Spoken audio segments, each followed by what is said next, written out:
මේ ආරම්භ වෙලා තියෙන්නේ සරුංගල් කාලේ. හැබැයි ඉතින් ගුවන් ධාවනපත සහ ගුවන්තොටුපොළ ආශ්‍රිත ප්‍රදේශවල සරුංගල් ලැබීම ගුවන් යානාවල ආරක්ෂාවට බරපතල තර්ජනයක්. මේ අනතුරුදායක තත්ත්වය සනාත කරමින් අද රත්මලාන ගුවන්තොටුපොළෙන් පුහුණුවීම සඳහා ගුවන්ගත වුණු වයිටල් වර්ගේ ගුවන්යානයක් සරුංගල් නූල් හේතුවෙන් දැඩි අවධානමකට මුහුණ දුන්නා. පුහුණුවීම් වල නිරතව සිටි මේ යානය කඩිනමින් නැවත රත්මලාන ගුවන්තොටුපොළ වෙත ගොඩබැස්සවීමට නියමුවා කටයුතු කළා.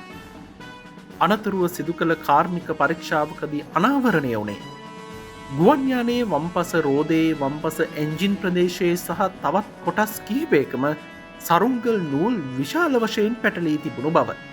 ඒ නිසා ගුවන් ගමන් ආරක්ෂාව තහවුරු කිරීම සහ මගේ ජීවිත සුරක්ෂිත කිරීම වෙනුවෙන් ගුවන් හමුදාව ගුවන් ධාවනපත සහ ගුවන්තොටුපොළ අවට පදිංචි මහජනතාවගෙන් කාරුණිකව ඉල්ලා සිටින්නේ එවැනි කලාප තුළ සරුංගල් යැවීමෙන් සම්පූර්ණයෙන්ම වැළකී සිටින ලෙසයි.